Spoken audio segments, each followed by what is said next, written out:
de reiterar o prazer que é estar falando para vocês do Facul Clube da Bahia, que coincidentemente eu esse ano estou fazendo 30 anos de formatura como médico na Escola Baiana de Medicina, a turma de 1995, né? Então isso é uma felicidade muito grande, eu poder falar para o público da minha terra também, né? Eu sou um piauiense baiano com muita honra, né? Então, vamos. Posso colocar o cheiro agora, né? Pode.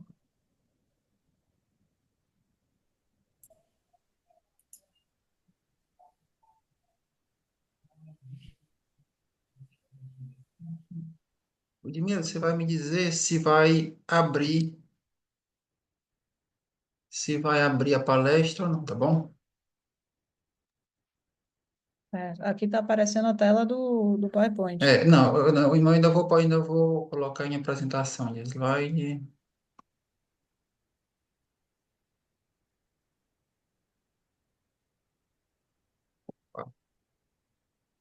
Mudou? Tá a tela de.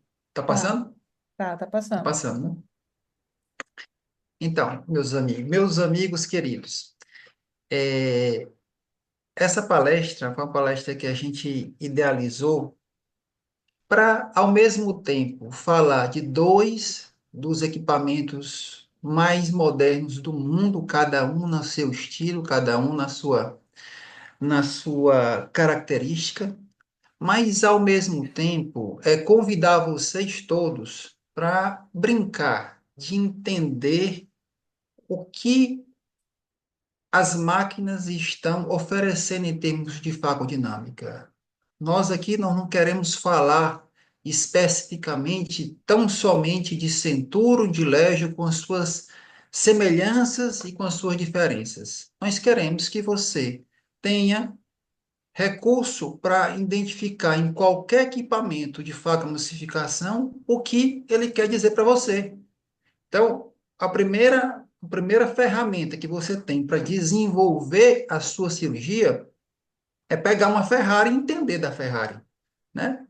Você pegar um equipamento e saber quais são os recursos dele, o que ele está querendo dizer.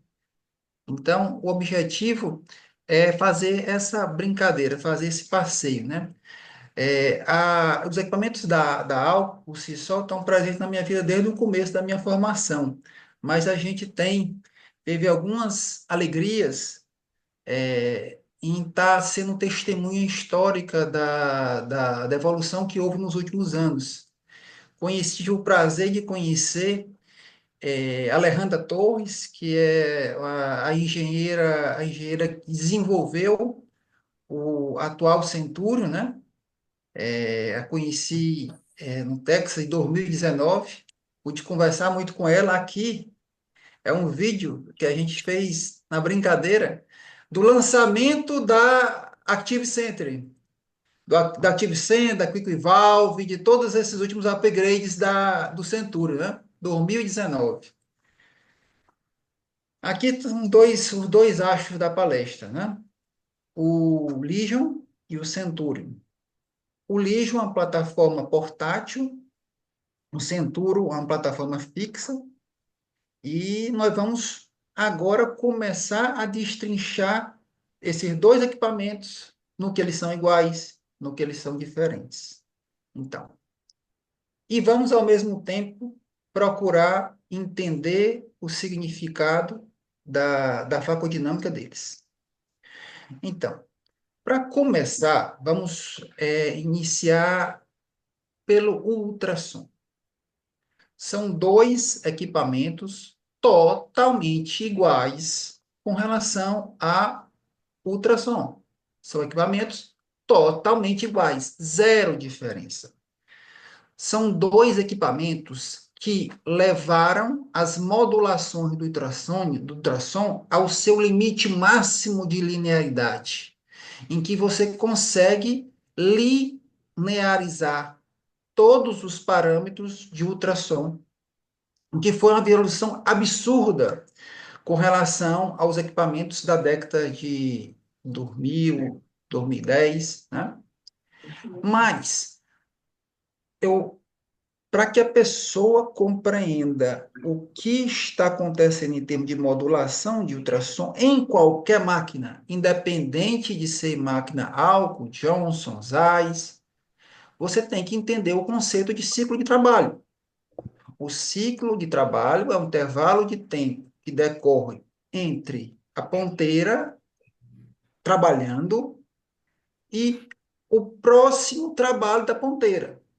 Se nós temos um ultrassom contínuo, o ciclo de trabalho é infinito, ele vai até onde você estiver com o pedal acionado, porque não existe espaço entre um on e um off, certo? Você só trabalha, por isso que é o ultrassom contínuo. Então você vai ter um ciclo de trabalho que é constante no on.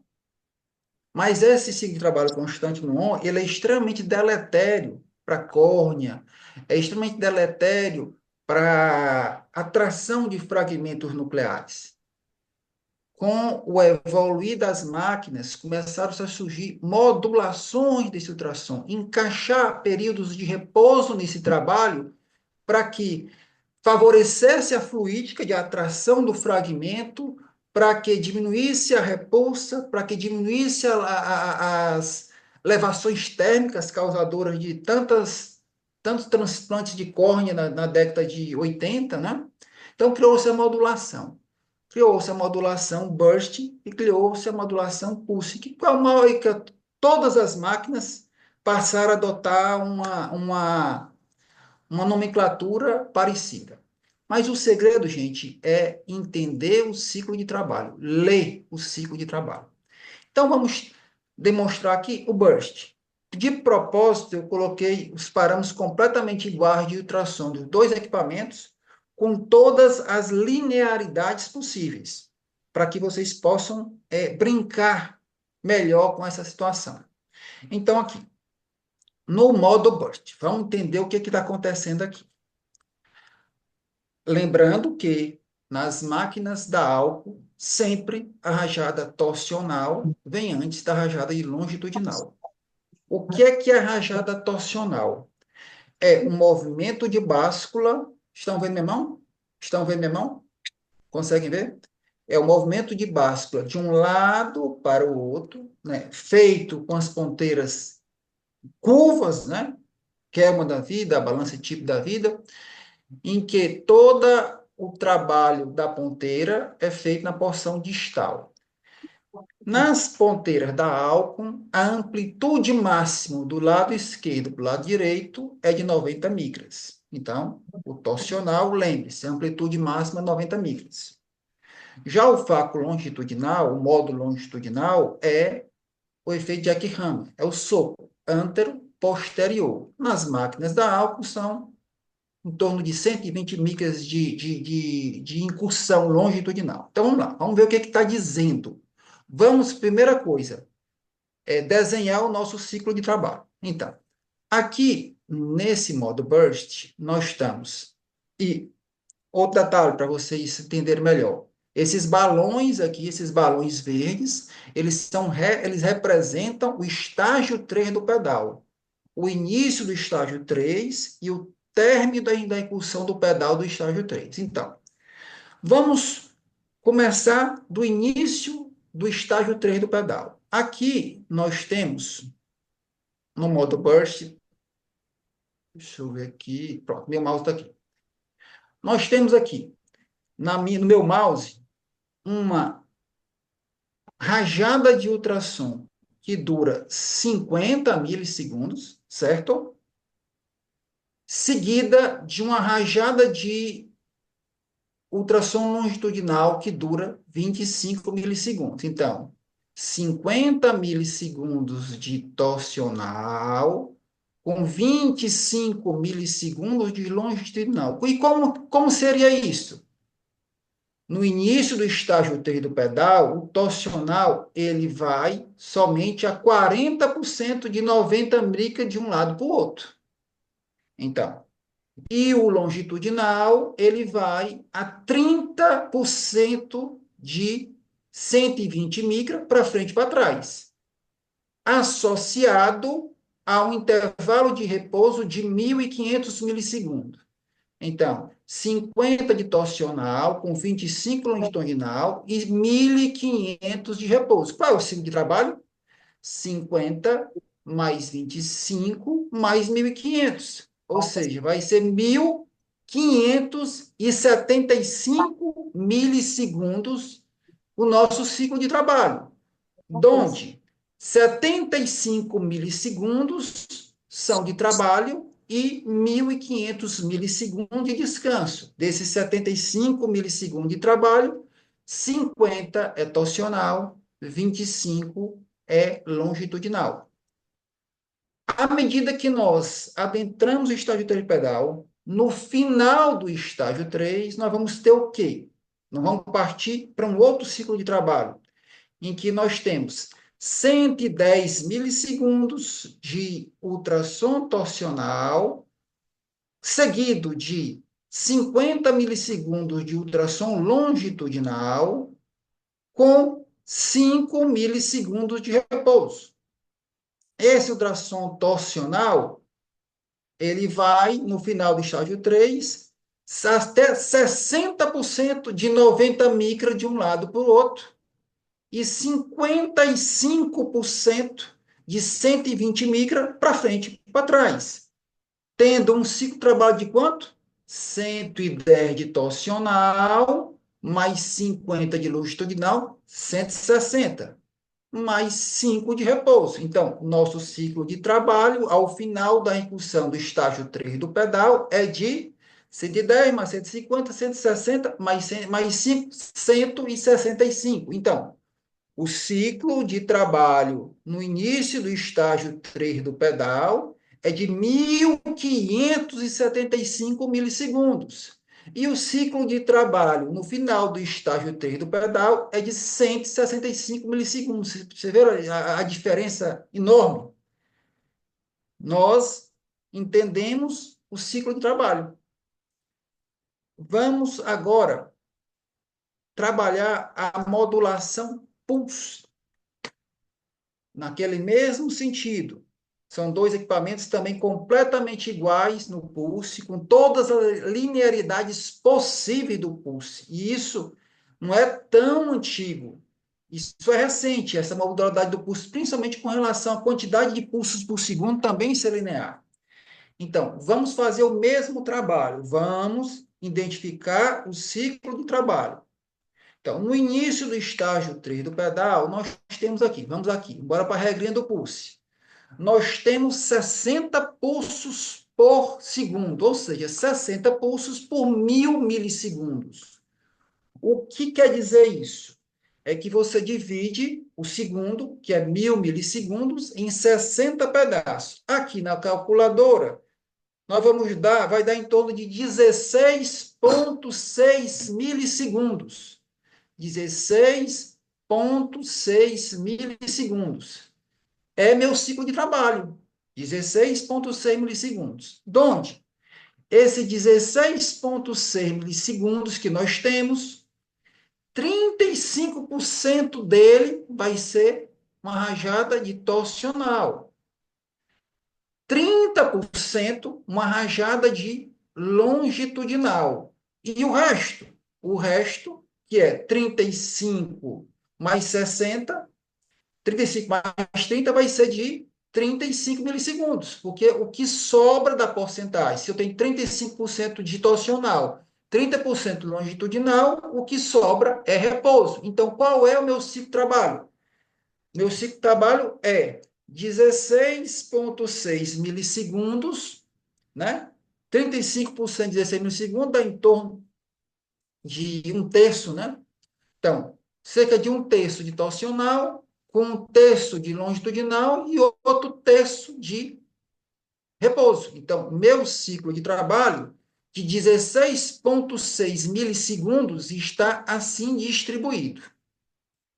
A partir do momento que eu adentro até o final do estágio 3 do pedal, nós temos uma situação em que nós vamos ter um pulso de 200 250 milissegundos. 200, desculpa, são 250 pulsos por segundo.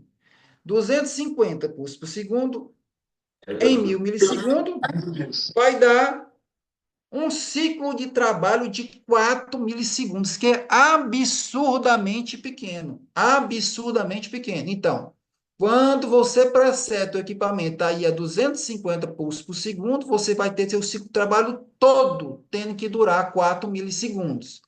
Desses 4 milissegundos, como é que está distribuído? Metade, 50% torsional, e a outra metade, 50% longitudinal. E o repouso? Não existe.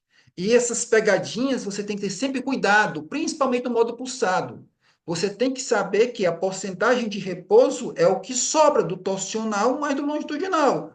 Se você tem 50% de 4 milissegundos de torsional, 50% de 4 milissegundos de longitudinal, o repouso é zero. Isso aqui você está se enganando, achando que aqui você está modulando a energia ultrassônica. Não, isso aí é modo contínuo. O ciclo de trabalho, ele dura enquanto a ponteira estiver vibrando. Não existe repouso.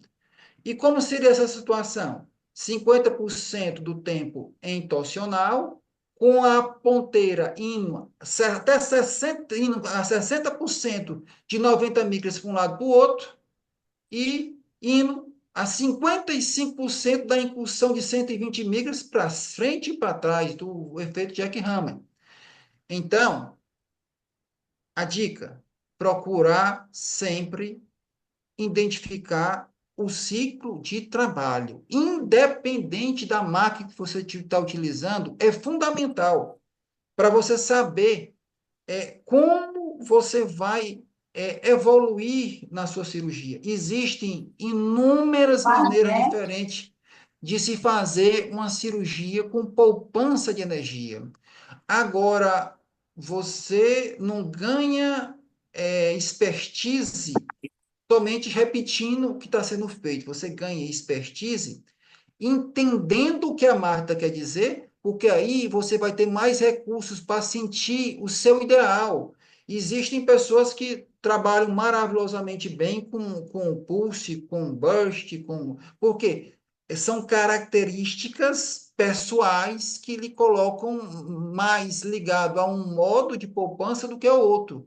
Mas você tem que entender o que a máquina está dizendo, você tem que entender o ciclo de trabalho.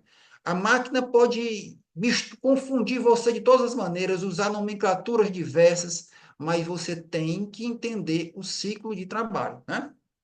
Então, equipamentos completamente iguais com relação ao ultrassom. Não existe diferença de absolutamente nada. Ambas possuem o modo inteligente feigo, que é o IP, que nada mais é do que quando você atinge a oclusão em que o vácuo ele chega a um limiar tal precipitado, por exemplo, 90%, por exemplo, do vácuo precipitado, você dá um disparo de vácuo longitudinal, de incursão longitudinal, para justamente desobstruir a ponteira. Eu tenho utilizado muito esse modo IP em cataratas hoje muito duras, quando eu utilizo somente o vácuo torsional contínuo, porque ele vai me dar aquele upgrade do longitudinal nas cataratas mais duras, tão e somente tão houver uma oclusão importante. Então, eu uso um faco torsional contínuo puro com o longitudinal sob demanda, a partir do momento que a demanda necessita. Eu estou gostando muito desse tipo de abordagem. Então, com relação à aspiração e a vácuo, né? Aqui nós temos o balão da aspiração e do balão do vácuo. Por que ele é bipartido, diferentemente do balão do ultrassom, que só tem o pedal no enxerga o trem do pedal? Porque só existe vácuo e só existe aspiração quando nós estamos no estágio 2 e 3 do pedal. O estágio 1 do pedal é só irrigação. Então, a transcrição em forma de balão só é feita a partir do estágio 2 e estágio 3 do pedal.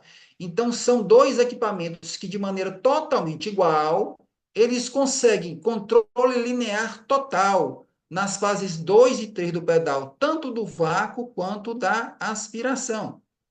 Vocês veem aqui que, diferentemente na irrigação, né, na pressão intraocular, você vê alguma diferença aqui em termos de Centurion. O Centurion, pelo alguns detalhes que eu vou falar para vocês mais na Deixar frente, mal aqui, né?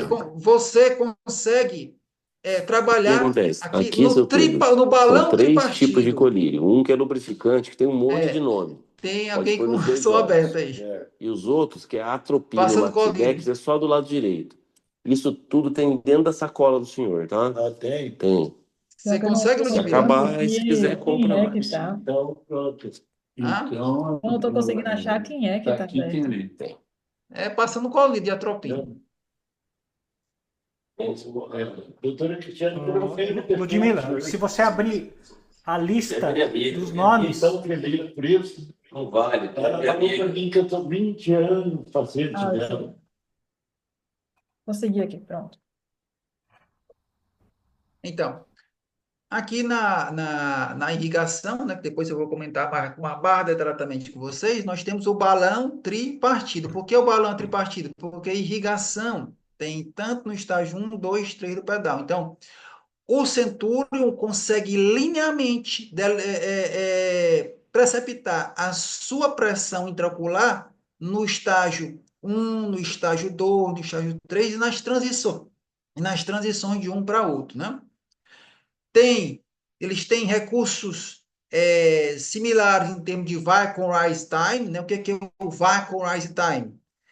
É aquele mesmo vacuum rise time que existia no Infinity, só que diminuído, retirar algumas coisas. No Infinity você conseguiria o vacuum rise time positivo.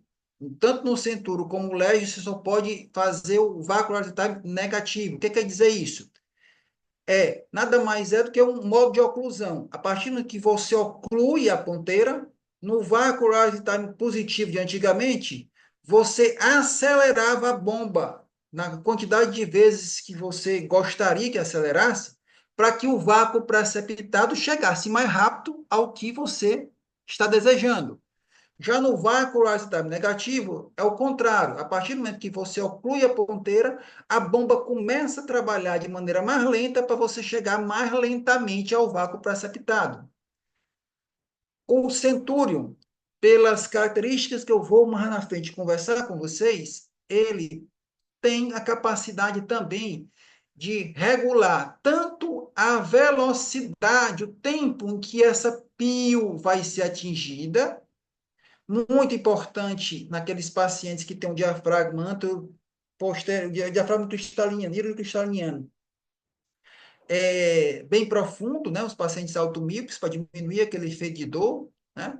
E tem também a possibilidade de você controlar a resistência com que o líquido entra dentro do olho. A partir do momento que você tem luvas, que você tem ponteiras de calibre menor, você tem como trabalhar o fator de irrigação para compensar essa menor quantidade de entrada de líquido dentro do olho. Certo? Então, com relação à vitrectomia, são dois equipamentos também dos mais modernos. O Legion, com capacidade de corte em até 2.000 cortes por minuto, e o Centuro com capacidade até 4.000 cortes por minuto. Aqui vocês vejam que o balão, sempre entenda o balão é de duplo segmento, é duplo, certo? Por quê? Porque tanto o corte e a irrigação, como a irrigação e o corte, ele só existe a partir do estágio 2 do pedal. Não existe corte nem aspiração, ou aspiração corte no estágio 1. Então, a representação é de duplo segmento, né? Equipamento extremamente desenvolvido com relação a isso. Com relação a bomba, o sistema de aspiração, ambos são baseados em bomba peristáltica, como o Dr. Milton gosta de falar, o stepper motor, né? Então, é um passo em que o computador controla a velocidade de rotação dessa bomba, desse sistema de roldanas. A característica principal dos dois é que são, primeiro, são bombas peristálticas com bem mais roletes. Roletes são as estruturas que fazem a ordenha da via de aspiração. Então, são bombas que têm bem mais roletes do que todas as outras máquinas. E, além dessa questão do, dos roletes, que são uma situação bastante importante, porque com isso aí você trabalha mais o fluxo laminar, elas também têm duplo segmento, ou seja, enquanto os roletes eles tanto estão ordenhando a porção superior da bomba, como estão ordenhando na porção inferior da bomba a via de aspiração. Esses dois fatores, o duplo segmento para ser ordenado e mais roletes para ordenhar, eles melhoram a ordenha. Como é que é isso? Eles fazem com que o fluxo que saia da via de aspiração, certo? Ele seja mais linear. Quanto mais linear, menos imprevisível ele vai ser em termos de desoclusão da ponteira. Se você tem uma falta de linearidade aí, você pode ter grumos muito grandes de líquido saindo, associado com outros fluxos pequenos, e essa instabilidade pode desequilibrar também no momento da desoclusão. Então, são totalmente iguais com relação à bomba peristáltica, por incrível que pareça. São duas bombas peristálticas completamente iguais. Aqui eu fiz um desenho dos cassetes das últimas gerações desse equipamento. Aqui nós temos o cassete do Laut. Qual é a característica? Você só tem um quê? Um sensor. Ele só tem um sensor e é o sensor que está no sistema de aspiração. O Infinity.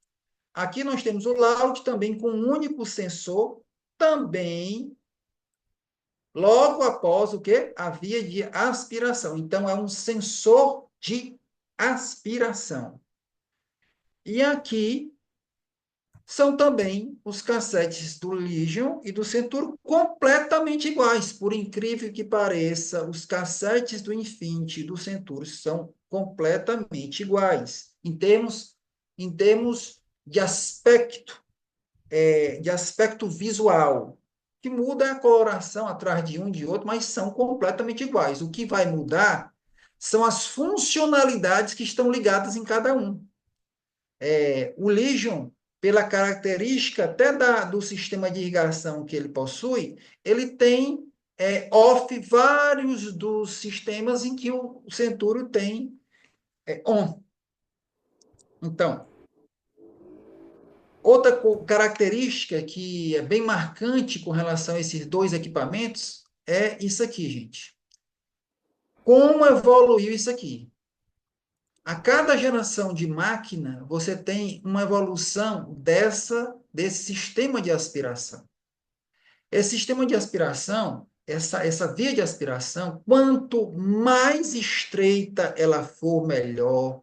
Quanto menos complacente ela for, melhor. Por um simples fator.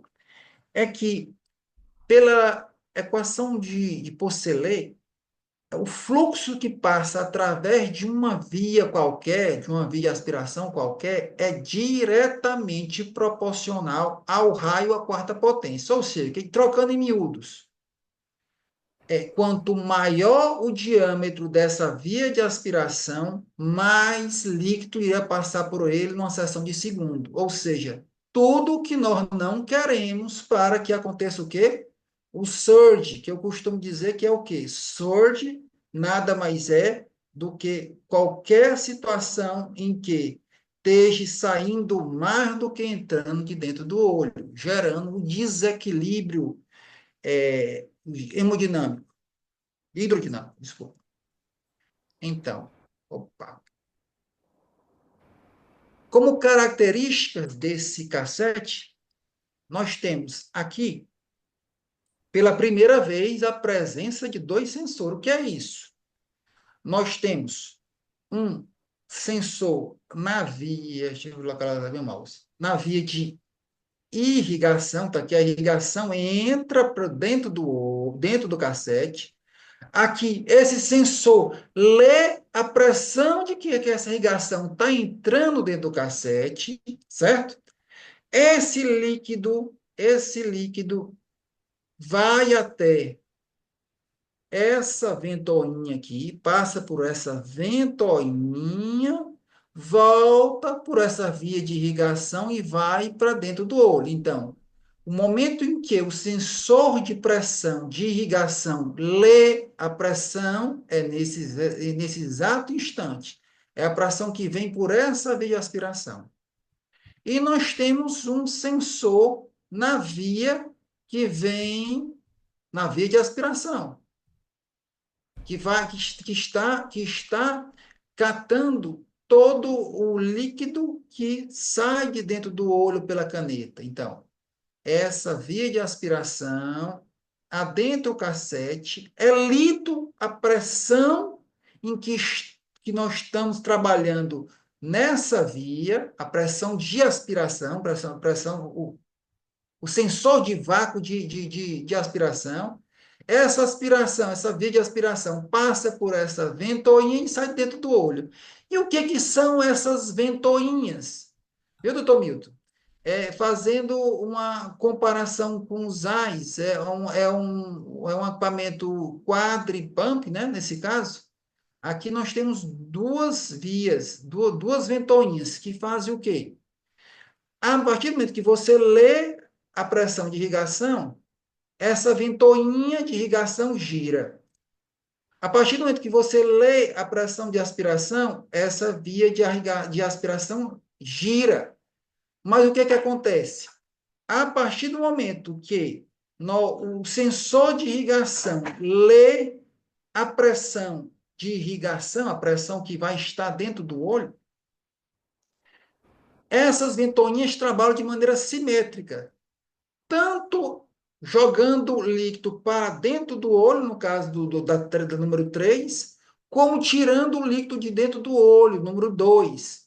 Então, esse trabalho sincrônico e simétrico faz com que a partir do momento que você atinge uma pressão preceptada dentro do olho, que a quantidade de líquido que entre no olho seja exatamente a quantidade de líquido que sai do olho. Esse é uma das grandes virtudes presentes no Centurion. Então, continuando, aqui a bomba, está aqui o segmento duplo, né, da bomba, né? Então, que os 7 roletes têm essa facilidade, que além deles serem mais roletes, eles conseguem trabalhar tanto em cima como embaixo.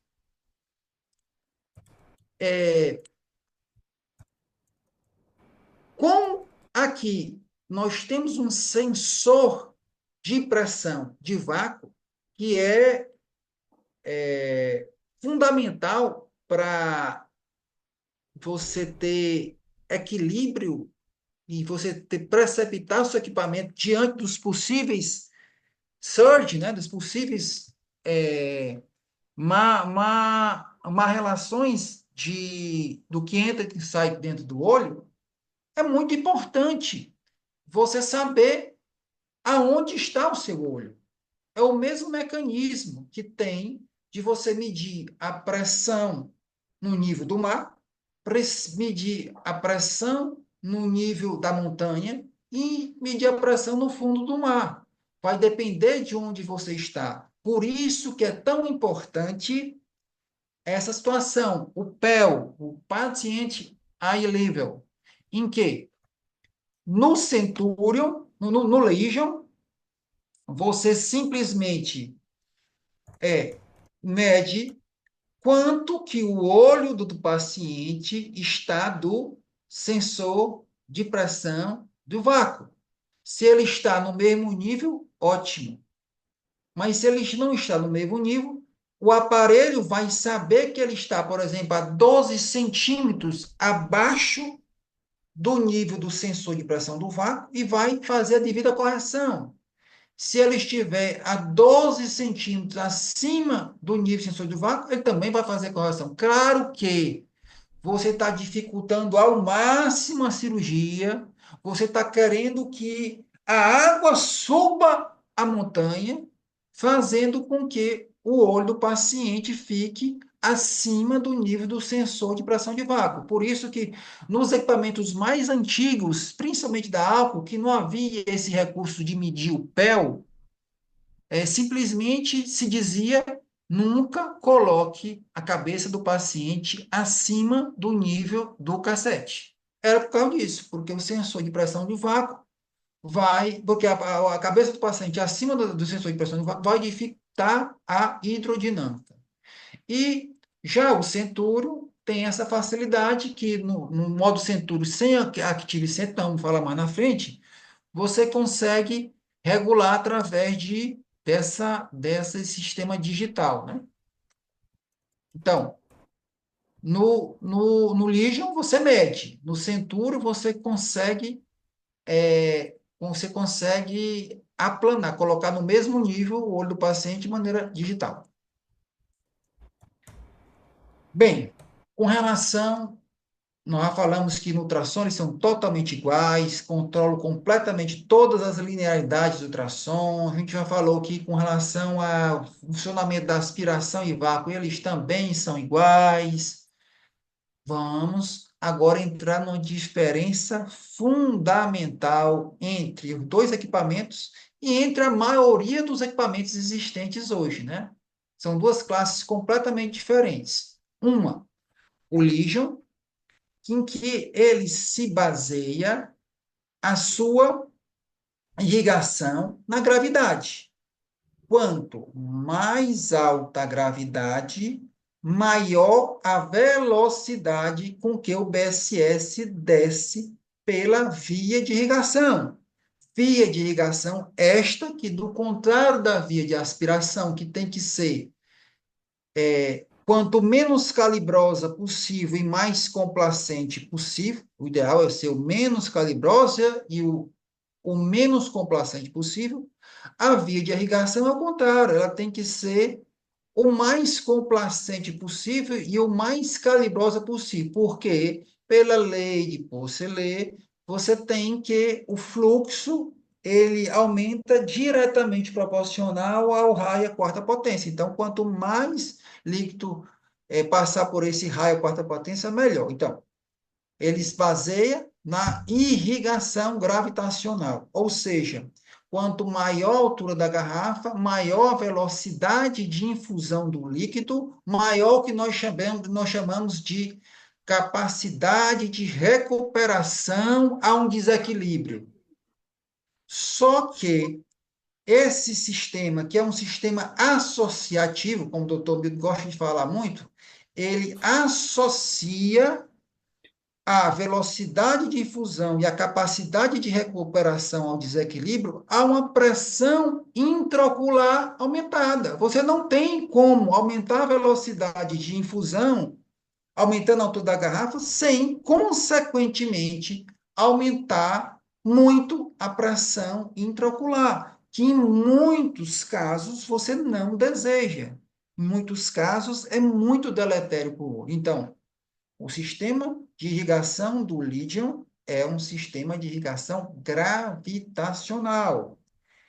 Já o sistema de irrigação do Centuro é o que há de mais moderno em todos os equipamentos de vacuomissificação, porque é o que nós chamamos sistema de infusão controlada. O que nós queremos dizer com isso? Que isso aqui é um vídeo? Não. Nós temos aqui um receptáculo, né, em que nós colocamos a bolsa de BSS, certo?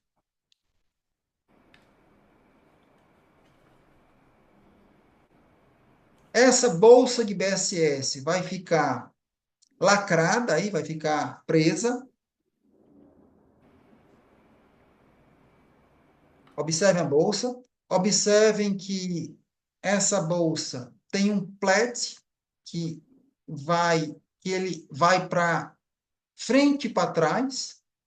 E é esse movimento que comprime mais, comprime menos essa bolsa de BSS. Não pensem que isso é um sistema delicadíssimo que vai controlar a quantidade do líquido que vai entrar dentro do olho. Não, é um sistema, digamos, pouco sensível, que faz com que a pressão nessa bolsa seja maior, seja menor, seja média. Mas não é ela não precisa ser um sistema muito sensível. Às vezes você pensa que o controle está nisso aqui. Não. Isso aqui ele só vai comprimir o suficiente para que as ações seguintes venham a acontecer. Né? Então, um sistema de irrigação gravitacional, sistema de irrigação controlada. Vamos dar exemplo nisso aí. Eu gosto muito de dar como exemplo de sistema de irrigação gravitacional, sistema de irrigação controlado, e até o sistema de irrigação forçado. O que quer dizer o sistema de irrigação forçado? É um outro terceiro sistema presente nas máquinas, inclusive na máquina da álcool, no Constellation, o sistema de irrigação forçada.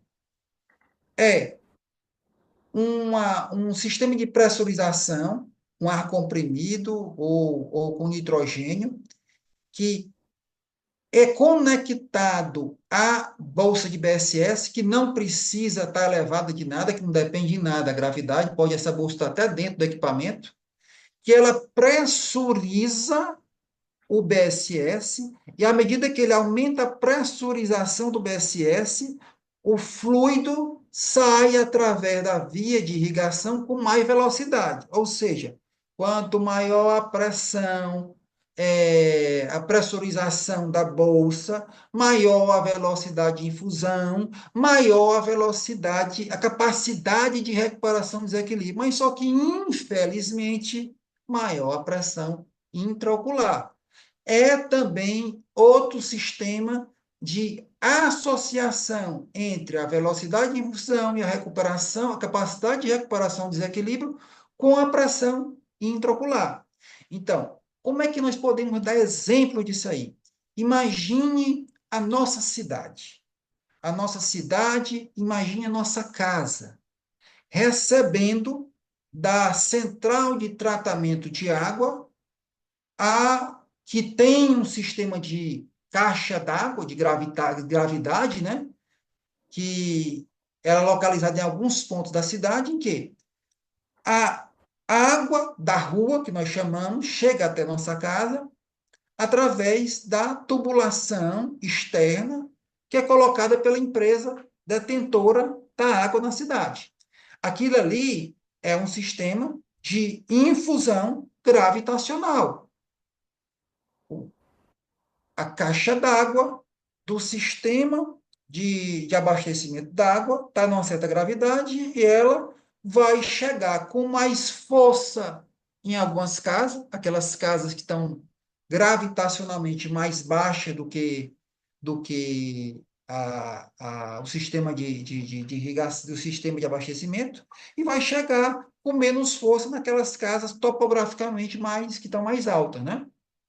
Então, esse é o sistema de irrigação.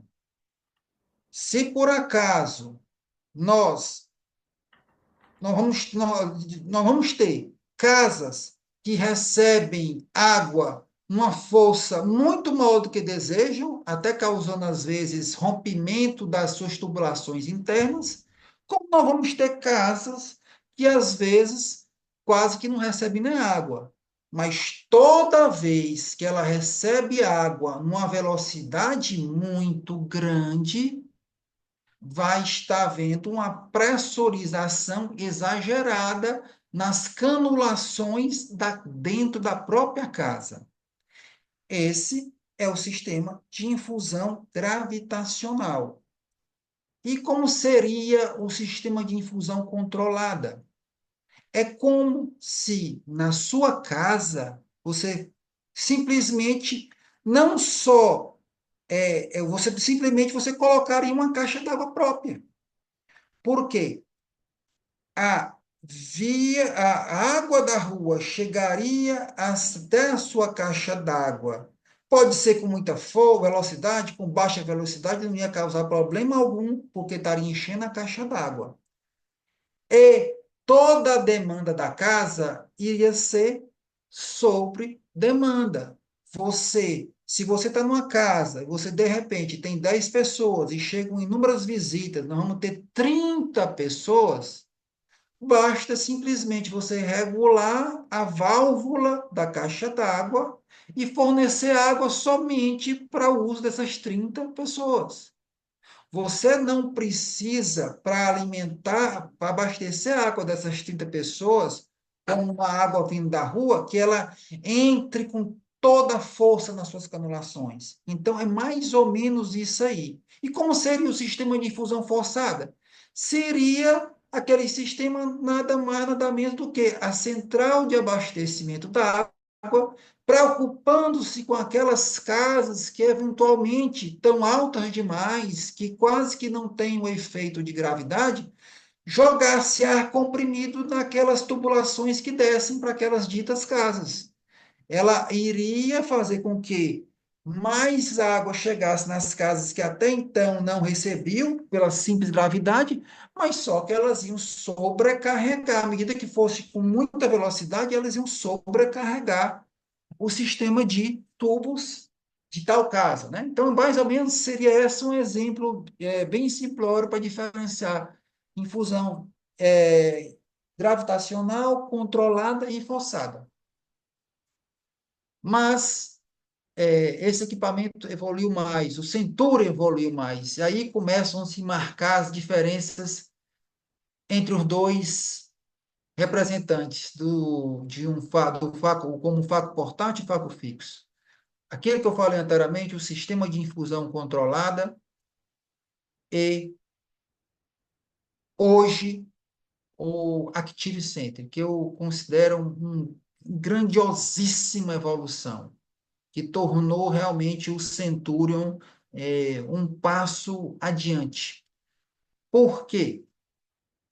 Vamos voltar aqui à nossa conversa. Vamos voltar para o cassete. Veja só. Eu não mostrei isso para vocês, e é esse sensorzinho que fica aqui, que, que lê a pressão que vem nesse tubo estreito de polímero de baixa complacência, que vem da caneta, que está dentro do olho, não é esse sensor que faz isso? Imagine só, quando ocorre da ponteira está ocluída e que ocorre uma desobstrução brusca. Imagine que a caneta esteja com a sua ponteira aqui no mouse.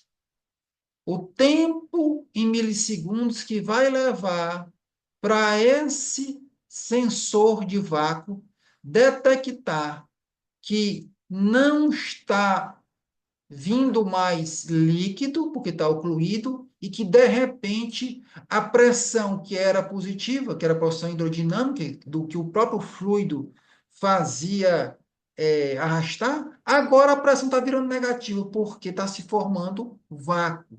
Então, existia, apesar de ser um sistema já muito evoluído, um delay de tempo. E esse delay de tempo poderia comprometer a capacidade do equipamento se recuperar diante de um desequilíbrio entre entrada e saída.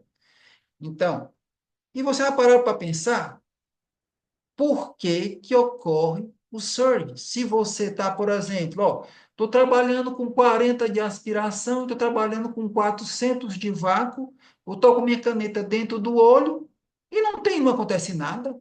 O olho está túrgido, a cama anterior estável. Se vocês pararem bem para pensar, Quando ocorre a oclusão, que o fragmento é vácuo fragmentado ou vácuo aspirado, a condição é a mesma. O vácuo está lá, teoricamente, com 400 de vácuo, a aspiração continua precipitada em 40. Por que que ocorre o desequilíbrio agora e não ocorreu antes da oclusão? Porque nós estamos falando, antes da oclusão não está dizendo, não está ocluído. Depois da oclusão também não está dizendo, não está ocluído. Nós temos duas situações de não oclusão, antes de ocluir e depois de ocluir, e nós temos desequilíbrios que podem estar presentes somente depois da desoclusão. Você já parou para pensar sobre isso? O que acontece é que quando ocorre a oclusão, começa a se formar, não passa mais líquido, trancou, não ocluiu, não passa mais líquido, não tem mais pressão positiva andando por aqui, a pressão começa a ficar negativo, a bomba, vocês estão vendo minha mão? A bomba continua rolando, rodando, rodando, rodando, e cada vez ela vai tirando mais, gerando mais vácuo negativo. Por mais que esses polímeros sejam de baixíssima complacência, eles também entram em complacência. Ocorre a formação de bolhas. Bolhas se expandem nesse processo. Então, está lá, a caneta com a ponteira ocluída, a bomba girando, girando, girando, até o momento que atinge o vácuo preceptado, e nesse exato momento nós temos a via de aspiração diminuindo de calibre e formando-se bolhas que se expandem, formando bolhas que se expandem. A partir do momento que desoclui, que o líquido começa a passar por essa via de aspiração, o que acontece? Primeiro, essas bolhas que haviam se expandido, elas se contraem, o fluxo começa a entrar, acabando com o vácuo, mas gerando, até esse processo de contração das bolhas, um aumento da fluídica. E esse aumento da fluídica é que vai desequilibrar o que antes estava equilibrado, antes da oclusão. Então, é mais ou menos esse o porquê de que, depois da desoclusão, você tem o estado de perigo, o estado que pode acontecer com mais possibilidades, uma má relação entre o que entra e o que sai dentro do olho. Então, vamos voltar onde nós estávamos. Sim. Então, falamos sobre esse delay, né? Esse delay que ele demora mais tempo para perceber essas situações que eu falei para vocês. Então, ocorreu o desenvolvimento de o que nós chamamos de caneta Active Center, que eu tive prazer de discutir, de ver o lançamento, de conversar com uma das idealizadoras dessa evolução. E quando ela estava palestrando sobre a caneta Active Center, me veio até a pergunta: Alejandra, por que que nunca ninguém teve essa ideia antes? Eu estou achando uma ideia tão simples, que foi a ideia de colocar um sensor de pressão de vácuo, não um sensor similar àquele sensor que nós tínhamos no cassete, mas um sensor de pressão de vácuo, olha aqui meu mouse, na parte de trás da caneta. E eu indaguei para ela, por que que nunca ninguém tinha tido essa ideia antes? Porque com essa ideia aqui, colocando um sensor de vácuo exatamente na caneta, você iria sentir praticamente de maneira instantânea quando ocorresse uma desoclusão. Quando ocorresse uma oclusão em que o sistema está todo com pressão negativa, a partir do momento que desoclui, esse sensor, ele aponta com muito mais velocidade, com muito menor intervalo de tempo. Então, ele acaba com aquele delay que havia quando a via de aspiração tinha que passar pelo sensor de pressão de vácuo lá no cassete. Aí ela me disse, doutor, é que o grande problema seria como nós vamos colocar um sensor do lado de um cristal piezoelétrico, quando recebe energia elétrica, vibra a uma velocidade ultrassônica. Como é que esse cristal não iria alterar a sensibilidade desse sensor? Então, por isso que até então, nessa ideia não tinha andado para frente com ninguém, né? Então, aqui é o sistema Active Center, a caneta Active Center, nós temos o sensor de vácuo, né? Presente na própria caneta, próxima ao cristal piezoelétrico. Esse sensor vai gerar uma percepção de desoclusão e medida do vácuo muito mais rápido do que se ele tivesse que, ó, ir até ao sensor de vácuo presente no cassete, né?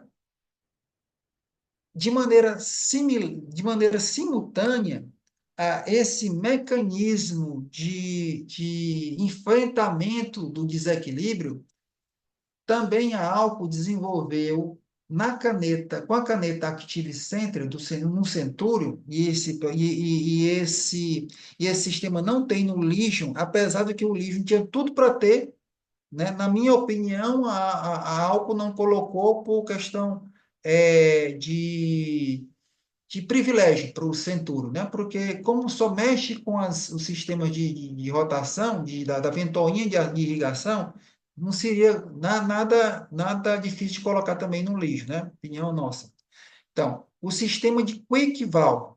Esse sistema de Quick Valve é um mecanismo anti-surge, anti-desequilíbrio, que se parece demais, inclusive dito pela própria Alejandra, quando eu indaguei, ele se parece demais com a ponteira ABS. Vocês já viram que nas ponteiras da Alcon, a maioria delas tem um buraquinho, né? Aquilo ali se chama ABS, sistema ABS. O que é aquilo ali? Quando nós temos a ponteira completamente obstruída pelo núcleo, pelo cristalino, né? Em que nada de líquido esteja entrando para dentro da ponteira, o que acontece? A ponteira continua a seu processo de irrigação, né? E essa irrigação, ela entra por esse orifício da ponteira ABS, e por esse orifício da ponteira ABS, ela cai no sistema de aspiração, quebrando um pouco do vácuo, diminuindo aquela sede que o vácuo tem quando vai ocorrer a desoclusão. O que eu digo diminuir a sede? Você está lá, está com 500 de vácuo, a ponteira ocluída. Esse buraquinho ABS, ele permite que entre no sistema uma pequena quantidade de líquido que faz cair com que essa pressão caia de 500 para 300 para 400, ou seja, ela diminui a avidez, a sede do vácuo por líquido. Então, menos líquido vai sair naquela unidade de tempo por esse sistema de aspiração, diminuindo o efeito anti-surge. Então, mais ou menos baseado nessa ideia, a Alcon criou o Quick Valve, né?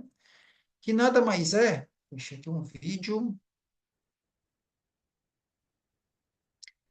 Aqui é o funcionamento do Active Center, né? A detecção da pressão de vácuo muito precoce, muito próxima à ponteira.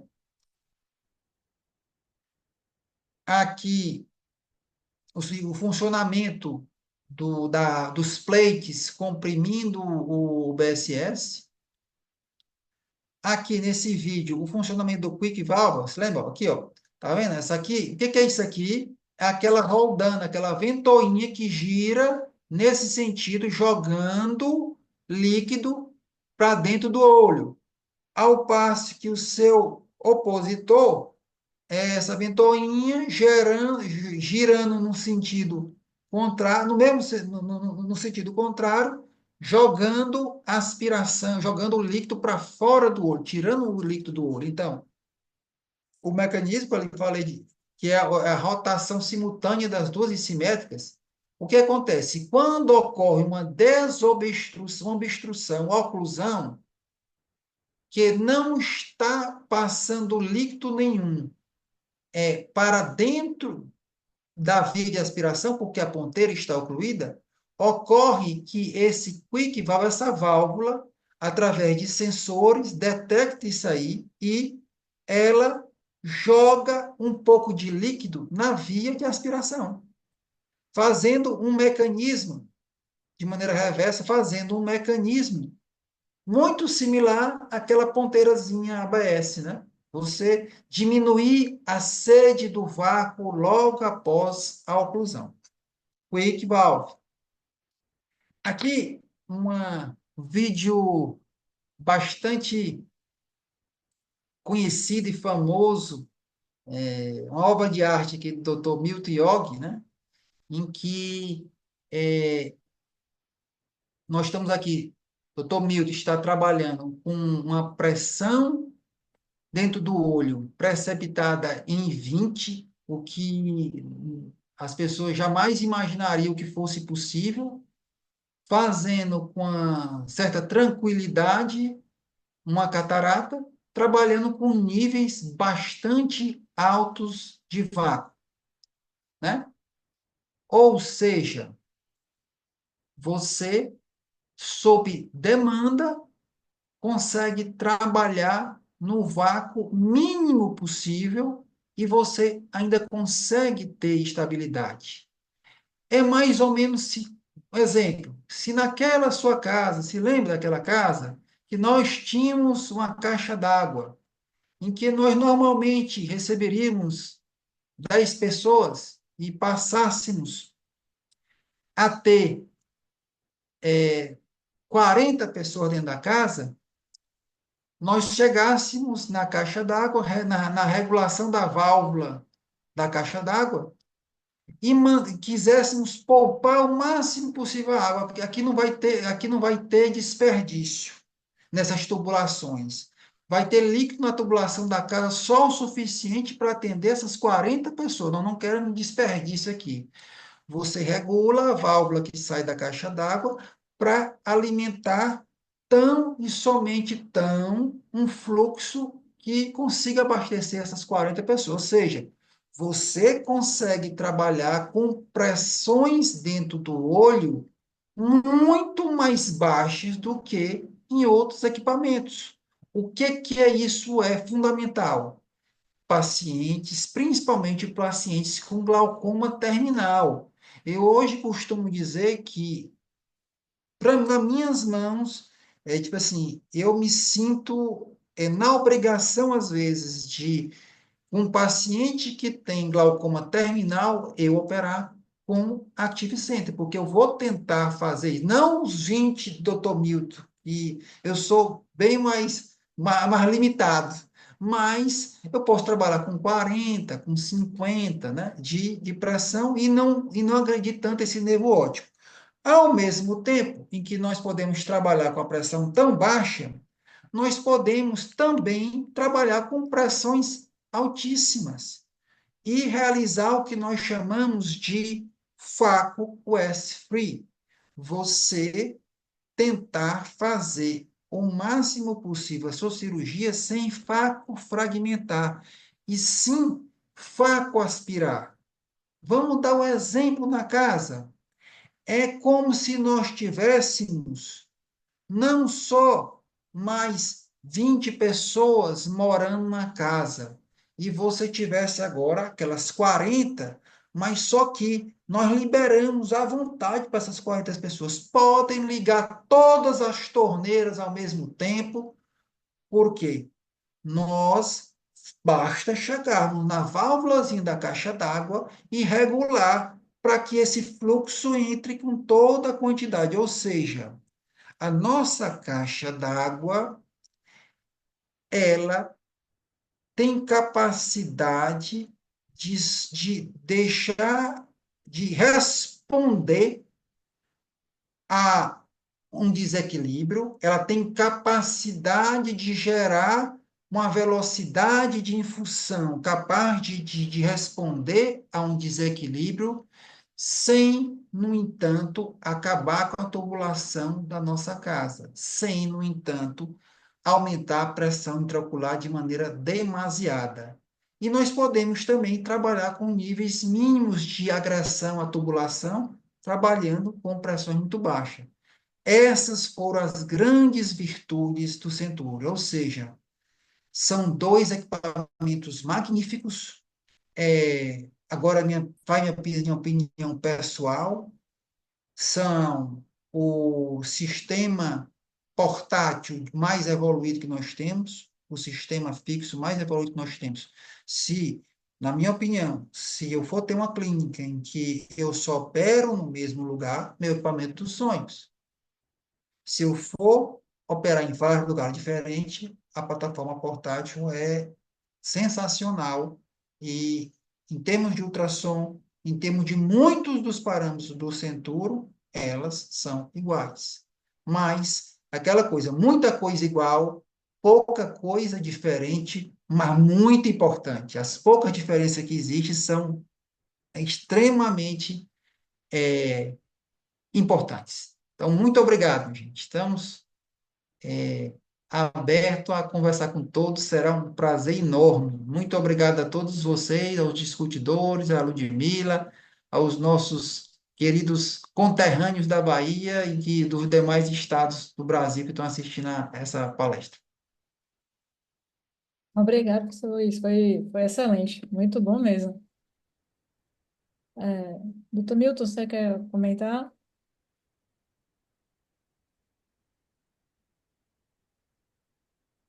Olá, estão me ouvindo aí? Estamos. Em primeiro lugar, eu queria dar os parabéns para o Luiz Augusto, porque esse é um tema muito complexo e ele conseguiu destrinchar muito bem algumas particularidades desses equipamentos, né? Então, existe um nível em que, de certo modo, todos os equipamentos têm semelhanças, mas se você for estudar cada um, eles são, digamos, completamente diferentes. Cada equipamento, não estou falando só do Legion e do Centurion, mas qualquer equipamento que o cirurgião use tem particularidades. Então, uma coisa em relação à diferença dos dois, além da parte de fluídica, né? No caso da infusão controlada do Centurion versus a gravitacional do Legion, tem outra coisa que é interessante, que é o acesso à ponteira balance tip, que é em relação ao Legion e ao Centurion. Infelizmente, a Alcon não fornece a possibilidade do usuário de Legion comprar a ponteira balance tip. A ponteira balance tip ela vem amarrada ao kit do Centurion, então você não consegue comprar, digamos, só a ponteira.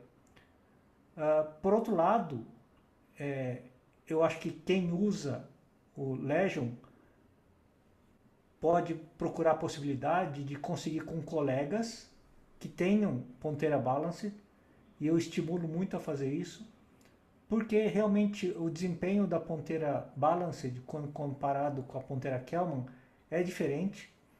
Lógico que cada cirurgião tem as suas preferências, mas, em primeiro lugar, é bom saber que dá para funciona muito bem, funciona igual a ponteira Balanced no Legion. Então, primeiro saber que funciona bem. A segunda coisa é que aí o usuário do Legion tem a possibilidade, logicamente, de comparar o desempenho de Kelman versus a Balance. E aí, logicamente, como eu falei, tem cirurgiões que preferem uma ou outra. Então, é importante saber que tem essa possibilidade, e eu acho que o usuário de Legion é recomendável que vá atrás de colegas que possam compartilhar ou vender uma ponteira Balance. A durabilidade dela é bem grande. Ela tem algumas diferenças de desempenho, porque o perfil dela, apesar de ser um perfil desenhado para movimento torsional, o perfil dela, no fim das contas, é como se fosse uma ponteira reta, né? É, por causa do perfil total dela. E só para emendar, então, aqui, em relação ao que o Luiz Augusto mostrou, de uma cirurgia com uma pressão de 20, eu não faço usualmente aquilo lá, eu fiz algumas vezes para testar. Uma das coisas que eu faço é testar os limites do equipamento. Então, a recomendação da Alcon para Active Sentry é 40 de pressão, né? No, no módulo, quando era Centurion sem Active Sentry, a recomendação era de 60. Só para a gente ter uma ideia, então, uma pressão que a gente tem usualmente numa faco com a garrafa alta e tudo mais, é pouco mais de 100 milímetros de mercúrio, né? Então, se a gente for ver uma gravitacional que dá mais do que 100 milímetros de mercúrio, você usar pela recomendação da Alcon 60 sem Active Sentry e 40 de Active Sentry é uma redução interessante para a pressão intraocular. Existem alguns vídeos que mostram a diferença da circulação da cabeça do nervo óptico frente a diferentes pressões intraoculares. Apesar da recomendação, sempre a recomendação da empresa é com uma margem de segurança. Então, quando não tinha Active Sentry, a recomendação era de 60, como eu mencionei, eu usava por volta de 40, 40, 50. Com o Active Sentry, então eu testei até 20, mas eu não uso 20. Eu usei algumas vezes, eu acho que é bem seguro, porém usualmente eu uso 30 e pouco, 35, alguma coisa assim, que não estou falando que isso é um padrão, né? Como eu falei, tem as preferências pessoais de cada cirurgião. E eu estou adiantando um pouquinho aqui a conversa, tomando a liberdade com os colegas aqui, porque eu vou ter uma outra reunião, infelizmente. Então eu queria, por isso que eu adiantei um pouco da minha participação aqui, e até agradeço a Ludmila também e a organização do Faco Clube da Bahia pelo convite. E na verdade eu vou ter que assistir depois a gravação dessa sessão aqui, porque eu quero aproveitar para aprender também com o Neto e com o Porfírio e os colegas também que participarem aqui. Obrigado. Eu vou sair daqui a pouco, infelizmente, tá, Ludmila? Mas eu agradeço o convite aí. Obrigada, a gente agradece muito, professor, a sua presença. Obrigado. Então, doutor Porfírio, doutor Neto, querem comentar alguma coisa? Bom, eu quero comentar o seguinte. Bom, primeiro, elogiar a aula do Dr. Luiz Castelo Branco, foi fantástica. Essa aula muito didática e destrinchou bem esses aparelhos da Alcon, o Legion, o Centurion. Segundo, agradecer a Ludmila e a organização do Facol Clube da Bahia a oportunidade de falar minha experiência com essas máquinas. Eu sou um fã incondicional dessas duas máquinas. Eu máquinas. Eu reconheço que as AIs agora com Quatera e com a Johnson com Veritas realmente melhoraram, mas eu sinto mais empatia, assim, eu acho que eu gosto de operar com parâmetros mais agressivos, e os aparelhos da Alcon, no meu ponto de vista, são os aparelhos mais rápidos. Quando nós começamos a operar com vácuos bastante altos, com aspiração bastante alta, a gente tinha, para evitar o surge, antes desse sistema ativo, esse sistema controlado, do Centurion, a gente tinha que colocar a garrafa lá no teto, encostar no teto. Não no paciente com glaucoma. Você tinha mais perda de células endoteliais. Como eu opero para muitos colegas, como o Ghost, não era incomum um colega me ligar no outro dia e falar que o paciente estava com edema de colo, mesmo às vezes usando pouco ultrassom. Então, hoje em dia, você consegue primeiro com o sistema ativo do Centurion. Mesmo sem Active Entry, eu consigo estar com o de 44, 46, com o Active Center trabalho em torno de 35. Então, continuar o vácuo bastante alto, em torno de 700. As, dependendo da velocidade da cirurgia que eu queiro, entre 50 e 60. E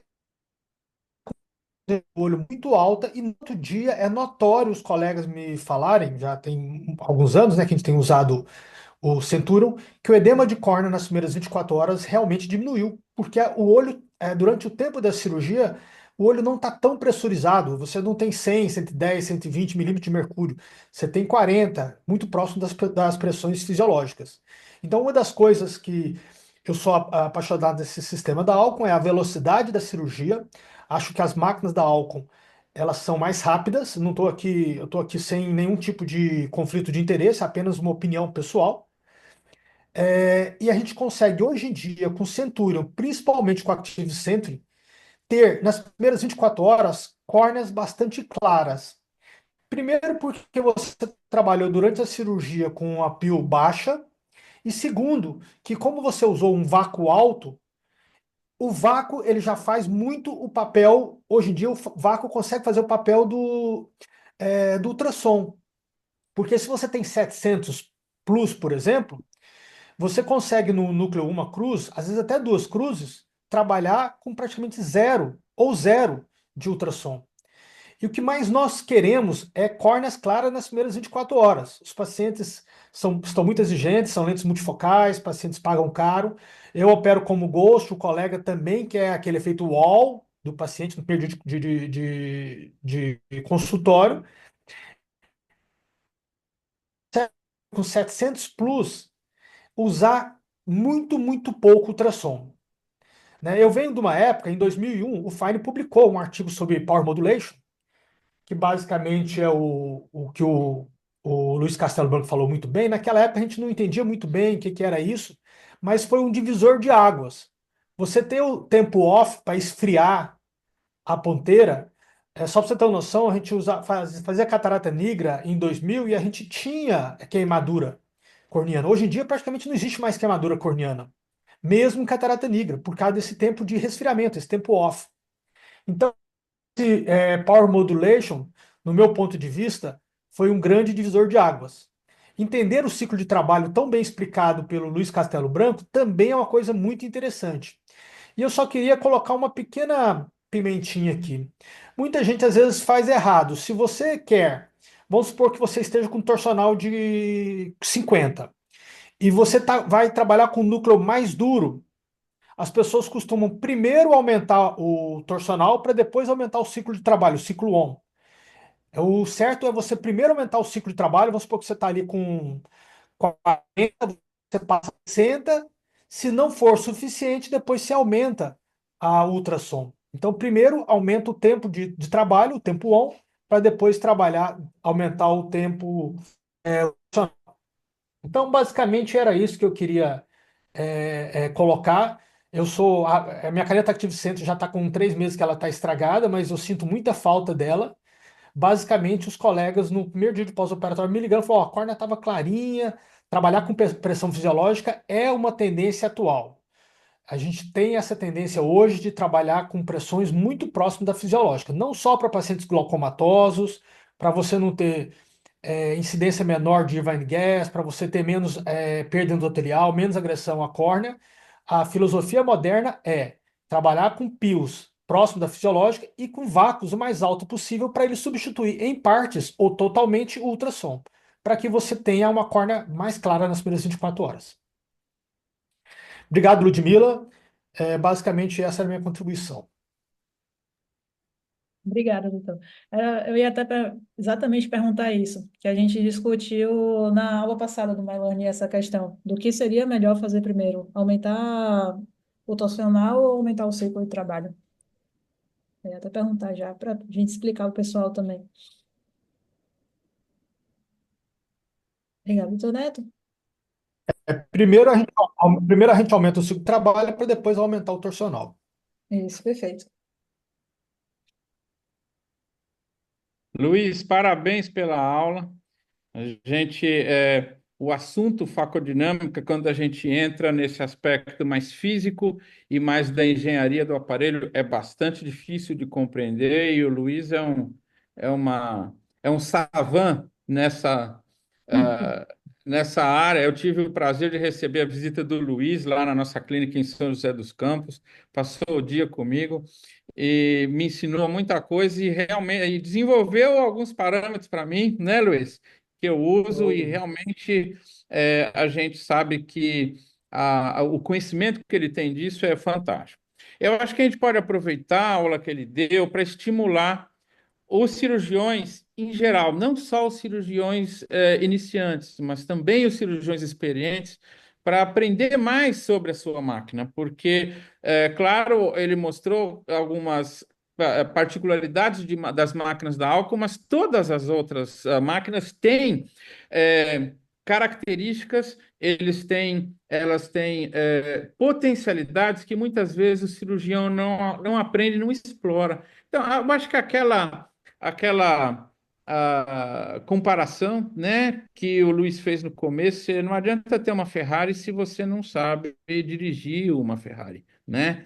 Então, o equipamento de Faco, a comparação é semelhante. Você tem que saber o que o aparelho pode te oferecer. E para isso, realmente, você tem que explorar o aparelho. Então, a primeira coisa é aprender todos os recursos e também pôr em prática e experimentar. Por que experimentar?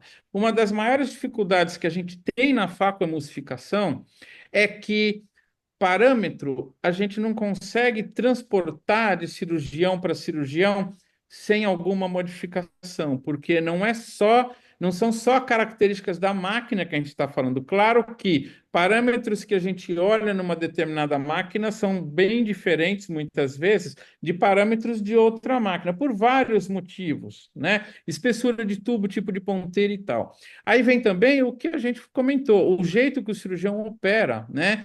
A gente vê cirurgiões assim, vamos dizer, cirurgiões experts operando de maneira completamente diferente e ambos com resultado excelente. Por quê? Porque o modo de operar influencia muito o jeito que o cirurgião quer. Tem cirurgião que gosta um pouco mais de pisar, gosta mais de ultrassom, tem cirurgião que gosta mais da fluídica, então aumenta o vácuo, aumenta o flow rate para conseguir diminuir o ultrassom, o outro prefere mais ultrassom, porque opera mais com catarata dura, ou quer uma cirurgia mais rápida. Tudo isso varia. Então, o cirurgião tem que adaptar tudo aquilo que ele tem na máquina dele para o jeito de operar. Então, ele pega uma sugestão de parâmetro de outro cirurgião e faz essa adaptação. Então, isso é muito importante. E, infelizmente, eu vejo muitos lugares, especialmente, vamos dizer, serviços de residência, onde os residentes tem um parâmetro geral ali, pegam um parâmetro de outro cirurgião e não ajustam para ele. Isso é um erro muito grave. E pior ainda, são cirurgiões que não sabem ajustar a máquina, né? Isso ainda é muito comum. É claro que o consultor do fabricante, ele oferece uma ajuda, mas isso é limitado, não só pela falta de, vamos dizer assim, da prática dele de operar, tá? Mas também pela impossibilidade, às vezes, de perceber o que o cirurgião gosta. Então, realmente, esse aspecto, é por isso que essas aulas são importantes, né, Luiz? Tem que passar todo esse conhecimento para o cirurgião aprender. E com o passar do tempo, o cirurgião vai conseguindo perceber como ele pode melhorar, né? Então, aquilo que o Porfírio falou, não está sendo eficaz ali com um núcleo muito grande, aumenta o ciclo de trabalho, tem que saber o que fazer, né? Está tendo surge, vê se é interessante, talvez, ou aumentar a pressão de irrigação, diminuir o flow rate, ou mudar a maneira que faz. Então, tudo isso são características que o cirurgião, vamos dizer, um aprendizado ou uma atuação que o cirurgião tem que ter quando ele vai operar. E tem que ficar atento com o resultado, né? Então, perceber aquilo que o Porfírio falou também. Puxa, estou tendo muito edema de córnea no dia seguinte. O que será que está acontecendo?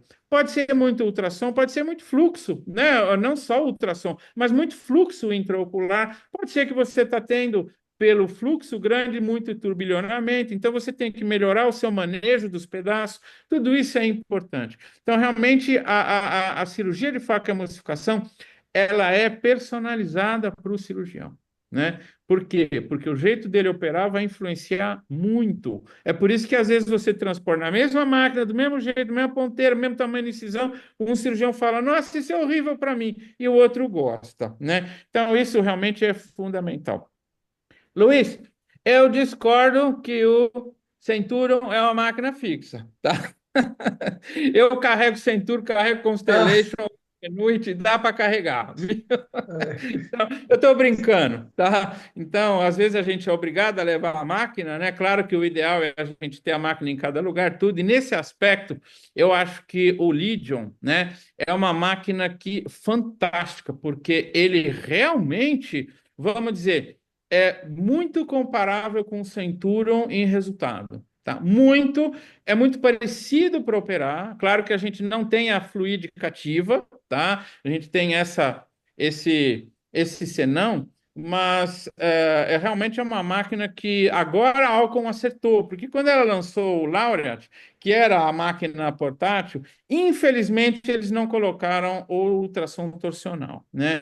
E eu acho que um grande diferencial das máquinas da Alcon é o ultrassom torsional, e eu estimulo os cirurgiões a aprender a usar, a entender como usa, porque ele tem algumas vantagens sobre o ultrassom longitudinal, né? Como menor tendência de queimar a incisão, maior followability, é mais gentil com relação ao endotélio, comparando, vamos dizer, potências semelhantes, etc. Então, tem a sua vantagem. Geralmente, os cirurgiões, quando iniciam a operar com uma máquina Alcon que tem o torsional, eles trazem os parâmetros que usavam em outra máquina e vão direto e só usam longitudinal. Então, realmente, eu acho que isso é uma coisa interessante, né? O Luiz é uma pessoa fantástica para te dar sugestões. Então, eu tô me atrevendo a falar, gente, aproveitem que o Luiz gosta, eu sei, né? Ele dá sugestões excelentes. Então, isso é muito interessante, tá? Eu acho que parabéns ao Facoclube Bahia de trazer essa palestra aqui. A gente, aproveitando para, vamos dizer, ressaltar a importância disso, né? A gente tem hoje, vamos dizer, uma demanda por cirurgia de qualidade, com cirurgia de resultado muito grande, especialmente depois que a gente começou a utilizar ali os premium, que a gente promete um resultado para o paciente. Agora, para usar ali o premium, você tem que ter olho premium, olho que tem indicação, e o cirurgião e a cirurgia dele tem que ser premium. Então, não tem como fazer isso sem saber todos esses conceitos da facodinâmica que o Luiz apresentou hoje. Parabéns, viu, Luiz? Obrigado, Ludmila, pelo É, convite. Foi um prazer com vocês todos aqui. Obrigada também, José Neto. Foi. Ludmila, eu queria acrescentar uma coisinha. Hum. Bom, realmente eu concordo com o Neto, essa aula do Luiz Castelo Branco é fantástica, muito didática, e eu já observei alguns fellows de catarata que aprende com o seu chefe e não entende o que é a relação entre vácuo, flow rate, surge, e apenas anota num papelzinho os mesmos parâmetros do chefe. E chega lá na máquina e anota. Eu vou dar um exemplo. Primeiro, nem todo Centurion é igual. Às vezes, um Centurion de hoje está de um jeito, amanhã ele está de outro jeito. É igual carro de Fórmula 1. Então, você está ali operando naquele dia, naquele momento, e perceber que alguma coisa você pode melhorar, entendendo, sabendo o que é a faca dinâmica, onde você vai aumentar ou diminuir, é um diferencial muito grande. Eu me lembro final da década de 80, nós tínhamos um piloto de Fórmula 1 que no sábado ele geralmente ficava em terceiro, quarto, quinto lugar, e no domingo ele sempre chegava em primeiro, porque ele tinha sido mecânico, ele entendia de máquina, e nos treinos ele aprendia onde ele tinha que, vou soltar um parafuso aqui, vou apertar aqui, chamado Nelson Piquet, acabou sendo bicampeão mundial, porque além de piloto ele era mecânico. e ele conseguia à noite do sábado regular o carro dele para consertar os problemas que tinham acontecido no sábado. O cirurgião de catarata, ele tem que ser mecânico, ele não pode ser só médico. Ele tem que ser igual o Luiz Castelo Branco, entender de tudo. Olha, por que que eu estou tendo surge? Ah, então eu vou diminuir aqui, vou aumentar aqui. É muito importante, porque você, numa máquina que às vezes você nunca operou, você consegue conversar com a máquina e modificar os seus parâmetros e tornar a cirurgia muito mais segura e muito mais efetiva. Então, a facodinâmica não é apenas uma coisa assim, é uma coisa obrigatória. Você copiar parâmetros de outro colega, você pode até fazer uma cirurgia.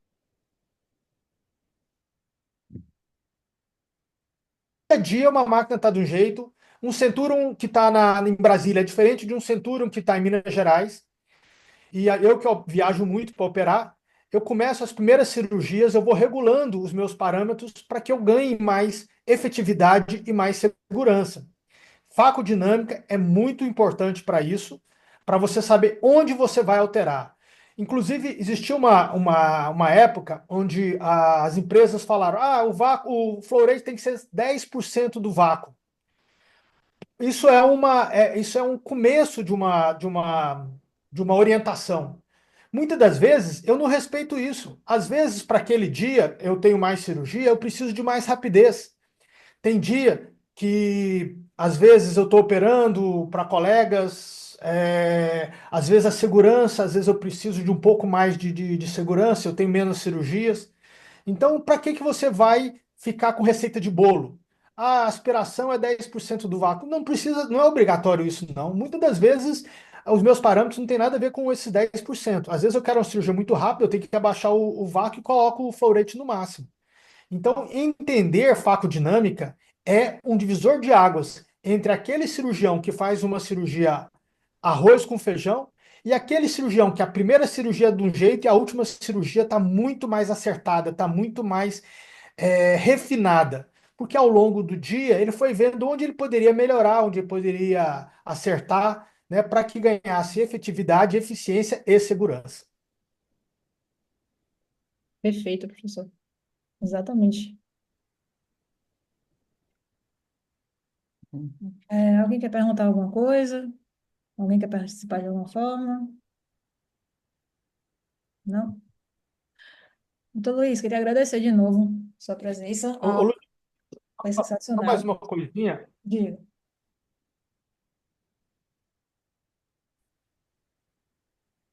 Alô? Oi, travou. Oi. Eu concordo com o Neto da grande benefício do torsional. Inclusive, quando eu não estou priorizando a velocidade da cirurgia, eu desligo longitudinal e trabalho só com torsional. O torsional realmente tem muito menos shattering, não só a followability, mas a rodability é muito melhor. Então, eu acho que eu concordo com o Neto. Eu gosto muito do Laureate, mas se ele tivesse o sistema OSIL, seria uma máquina melhor ainda. Então, realmente, o sistema torsional, o OSIL, foi um divisor de águas. Depois do sistema OSIL, a gente percebeu que já nós ganhamos coisas. E agora a Alcon vai entrar com outro sistema, o sistema 4D, né? É um sistema que é um torsional um pouquinho diferente. Ele é em 4 dimensões, né? Eu fiz uma cirurgia com ele em Barcelona e realmente me parece fantástico. Então a Alcon sempre inovando, né? Ela inovou, ela fez história com o torsional e agora ela vai fazer história com o 4D, né? Que é um torsional melhorado. Ele não é só para um lado e para o outro, ele tem um sistema. Lembra um pouquinho aquele sistema da Johnson, Então, que que é um sistema tipo um 8, só que é muito eficaz. Tanto é que quando a gente estava operando, o engenheiro da Alcon ele pegou uma catarata dura e a gente estava comendo. Aí ele falava assim: agora eu vou apertar o 4D. Na hora que ele apertava o 4D, comia tudo de uma vez. Então, realmente, parece que a Alcon vai inovar novamente, vai fazer uma grande história com esse novo sistema desse novo Alcon. É um sistema torsional melhorado, que é o 4D.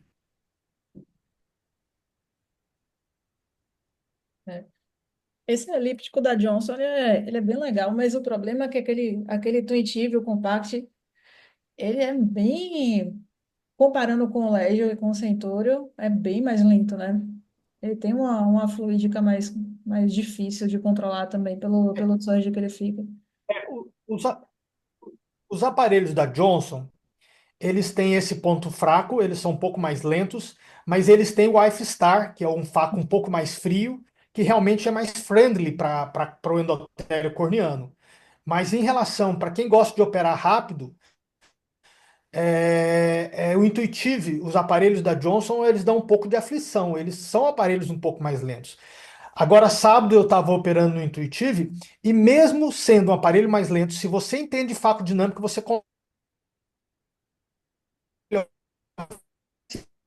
fica da Alcon, consegue mexer nos parâmetros para que a velocidade aumente. Então, realmente os aparelhos são mais lentos, mas você consegue entender de fato dinâmica, torná-los próximo aos aparelhos da Alcon na parte de eficiência e velocidade. Agora, na parte de ser mais friendly, mais amigável para o endotélio, o Wi-Fi Star é um sistema de microburst muito interessante.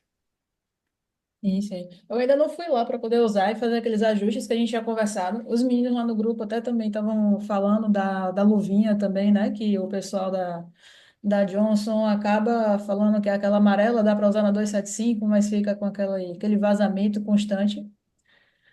Aí eu vou fazer esses ajustes. O segredo dos aparelhos da Johnson, no meu ponto de vista, é colocar a aspiração no máximo. Colocar a aspiração em 60. Aí, claro, você vai ter que diminuir o vácuo. Você não vai ter como trabalhar com um vácuo de 600. Você vai ter que trabalhar com um vácuo de 400, 380, 350. Mas ela fica muito lenta se você trabalhar com flow rate de 40. Então, eu sempre, a minha recomendação é que, primeiro, desligar o case. Eu acho que o case, apesar de ser interessante, ele torna a cirurgia mais lenta. Então, desativar o case e colocar o flow rate no máximo, em 60. E você vai regular o vácuo de acordo se está percebendo que tem surge ou não, de acordo com a altura da garrafa. Então, os aparelhos da Johnson você vai ter que diminuir, vai ter que trabalhar com vácuo de 380, 350, no máximo 400, mas se você não colocar aspiração alta, é um aparelho meio lento, dá um pouco de aflição operar num aparelho da Johnson. Perfeito. Alguém quer comentar mais alguma coisa? Comentar, não? Não? Certo. Obrigada, doutor Luiz, pela participação hoje. A aula foi excelente, foi ótima. É importante demais a gente conhecer o aparelho da gente, até o que a gente vai operar, porque senão acontece como aconteceu comigo, que eu operava com o da Alcon a vida inteira desde a residência, e chego lá no hospital, tem o da Johnson me esperando. Se a gente não para estudar, aprender e tentar fazer alguma analogia ali da fluídica, ia ficar me batendo ali sem saber o que fazer. Acho que por isso que é importante a gente conhecer a máquina que a gente usa, conhecer a fluídica, conhecer a técnica. E isso aí a gente tem muito que aprender com vocês ainda. Obrigada pela participação hoje. Boa noite, pessoal. Ludmila, Ludmila, Boa noite, muito obrigado, é, parabéns, Luiz, parabéns, Neto. muito obrigado novamente por esse momento especial aqui hoje, pra, por estar falando para minha terra. Eu estou 30 anos que eu saí da Bahia, mas sempre está no meu coração. Tá tendo com discutidores três pessoas que realmente são meus ídolos. Quando eu estou perto dele, me dá vontade de pedir autógrafo. Então, é um momento muito especial. Agora, eu tenho que deixar uma mensagem importante. É, Nos últimos anos, cada vez mais, eu não sei se essa é a opinião do Dr. Porfírio, do Dr. Neto, cada vez eu vejo um Conselho Brasileiro de Oftalmologia, no caso da Sociedade Brasileira de Catarata, menos estimulada ao ensino da facodinâmica. A gente percebe que nos congressos do passado havia mais essa preocupação. E realmente a cirurgia de catarata é uma cirurgia altamente personalizável. Existem inúmeras maneiras diferentes de atingir resultados muito bons. Mas se você não é capaz de entender o seu equipamento através da facodinâmica, você vai perder anos da sua vida sem refinar o que é melhor para você, porque simplesmente você não sabe o que o equipamento oferece. Então, eu acho que deixe essa mensagem para que o Conselho, para que a Sociedade Brasileira de Catarata volte a ter mais atenção por esse tema, porque não existe lentes premium sem uma cirurgia premium. Então, os congressos estão muito voltados para as lentes intraoculares, mas para oferecer principalmente nas lentes premium, você tem que estar personalizado ao máximo, independente do caminho que você esteja levando. Entenda o seu caminho, procure o seu caminho, não fique no que você está. Então, essa mensagem eu gostaria de deixar para todos vocês. Muito obrigado. Obrigada. Uma mensagenzinha que eu gostaria de deixar, Ludmila, deve ter alguns residentes e fellow assistindo essa aula, Sim. e todo mundo quer aprender faco na prática, já operando o olho do paciente.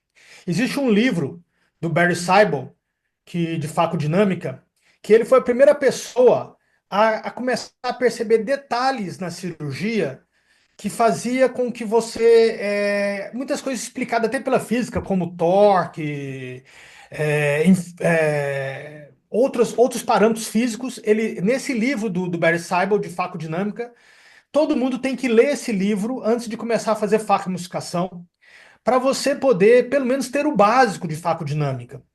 Então, antes de começar a se aventurar numa cirurgia, saiba pelo menos o básico da facodinâmica, leia o livro do Barry Seibel, assista essa aula do Luiz Castelo Branco, que está gravada, e comece a fazer uma cirurgia com o mínimo de entendimento possível para você entender o que está acontecendo dentro do olho, o que a máquina pode te oferecer, o que a máquina está fraca naquele momento. Eu me lembro uma época que a Johnson lançou o iStar Signature, e muitas pessoas queriam devolver o aparelho. E a Johnson, nessa época, me contratou para viajar para alguns lugares para tentar convencer os colegas a não devolver o aparelho. E tudo que eu consertei foi na parte facodinâmica. O colega reclamava de uma coisa, assistia a cirurgia dele, a técnica cirúrgica dele, você modificava os parâmetros e a máquina voltava a funcionar bem. Na verdade, o que o colega estava precisando é entender um pouco de facodinâmica. Então, inclusive, nenhum aparelho foi devolvido em todos os locais que eu fui, acho que eu fui em 8 locais, porque o que estava errado ali não era o Star Signature, era a falta de conhecimento de facodinâmica. Só pela facodinâmica e vendo o que o colega estava reclamando de ruim, eu conseguia mexer nos parâmetros e melhorar o aparelho. Então, a importância de se estudar facodinâmica desde o básico, com o livro do Barry Seibel. Ó, Matheus compartilhou o livro aqui, quem quiser baixar, ele compartilhou aqui no chat. E Tiago fez uma pergunta aqui, no Signature, quando há perda de pedaços, o flow é o principal parâmetro para aumentar? Então, o flow rate ele está mais relacionado à followability, né, que é trazer o fragmento para a ponteira. O vácuo está mais ligado à rodability, né, que é a capacidade de preensão. Se ele está percebendo, uma coisa que acontece muito, Ludmila, que eu vejo nos aparelhos da Johnson.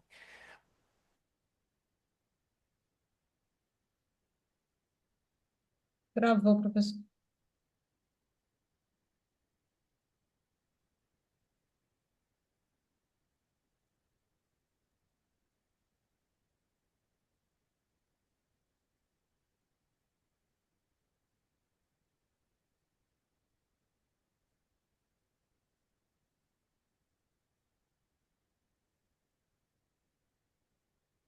Aqui,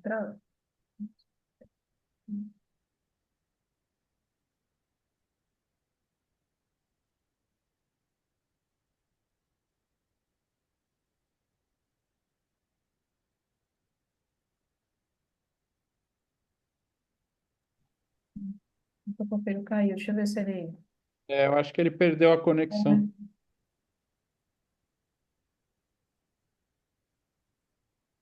Tentar falar com ele.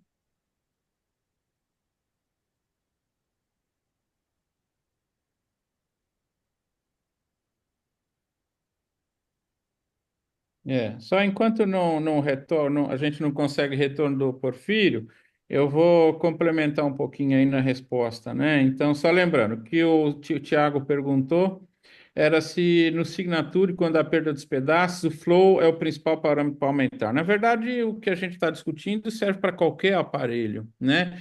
Então, claro, se você tem mais flow rate, ele tem maior fluxo indo para a ponteira, então tem maior tendência de você conseguir pegar o pedaço, tá? Mesmo que ele esteja mais longe ou não. Eventualmente, claro, você tem que ver o porquê que você está tendo. Vamos dizer, eu não sei o que ele pode estar falando como perda dos pedaços. Muitas vezes o que está acontecendo é que o pedaço sai da ponteira, a principal causa é shattering. Você está com muito ultrassom sendo aplicado naquele momento. Então, quando você tem essa situação, se a sua aspiração estiver baixa, você vai ter o fenômeno de repulsão, o jackhammer effect, que joga o pedaço para lá. Então, você tem que ajustar isso daí. Então, tem que ver se o seu ultrassom que está sendo aplicado não está muito elevado, aumentar um pouquinho o flow rate e ver se isso melhora, né? Normalmente, o que a gente observa é o seguinte: quanto mais dividido está o pedaço, ou quanto menor é o pedaço, melhor dizendo, melhor é o seu followability, tá? Que é aquela capacidade que o pedaço tem de ficar na ponteira, e dessa maneira ele tem, quando ele é pequeno, ele também tem mais espaço para rodar na ponteira quando você está aplicando ultrassom e ser aspirado sem que ele seja repelido. Acho que o Porfírio conseguiu voltar pelo telefone. Isso, eu consegui voltar pelo telefone. Então, o que eu estava falando é que se o fragmento não está vindo, a primeira medida que você tem que fazer é aumentar o flow rate. Mas às vezes veja a possibilidade de tirar o flow rate do linear e colocar no fixo. Porque eu percebo que muita gente pisa pouco no pedal. Outra coisa interessante é você ajustar o seu pedal, porque todo faco você pode colocar 10% de estágio 1, 40% de estágio 2, 50%, 60% de estágio 3. Então, às vezes, o aparelho está com um estágio 2 muito longo, estágio 1 estágio 3 muito curto. E a incursão fica longa. E a pessoa está pisando no estágio 2 pouco, e ele está ali andando 10, 20. Né? Então, assim, regular o pedal para que você tenha um estágio 2 proporcional e, às vezes, tirar do linear e colocar no fixo.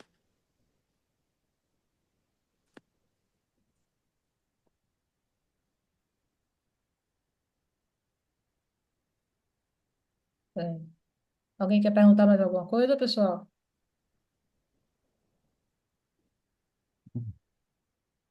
Foi o Thiago que fez essa pergunta?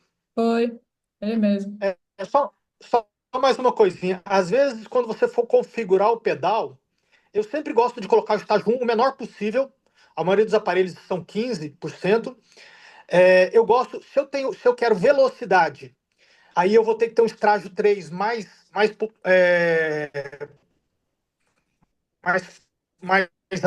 com mais porcentagem, porque eu vou usar mais ultrassom. Se eu quero mais córneas claras, eu aumento o estágio 2 e diminuo o estágio 3 no pedal. Então, configura o pedal de acordo com a sua necessidade, com o seu objetivo. Então, nesse caso, ele poderia diminuir o estágio 1, diminuir o 2 para que entre o começo e o final seja bem curtinho. E claro, se o estágio 3 for ficar grande, ele também tem que tomar cuidado para não usar muito ultrassom, mas pode regularizar o pedal, organizar o pedal.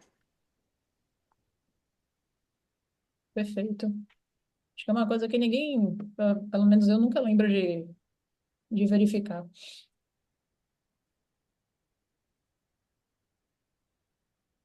Pronto. Então, vocês sentem muita diferença deixando o flow rate no fixo? Leonardo perguntando. Bom, eu sempre trabalho com flow rate no fixo porque eu gosto de cirurgias mais rápidas. É claro que depende muito do pé do cirurgião, mas de uma forma geral, se você está no fixo, ele já vai direto para aquele setado máximo. Vamos supor que você colocou 60 e ele está no fixo, ele vai direto para 60. Né? Então, é claro, a diferença não é monstruosa, como o Leonardo perguntou, mas faz uma diferençazinha, principalmente no pessoal mais jovem.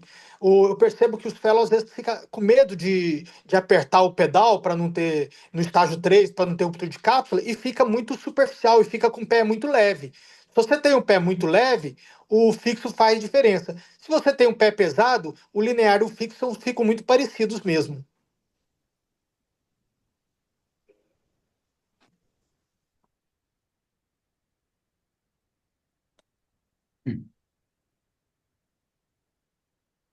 Perfeito.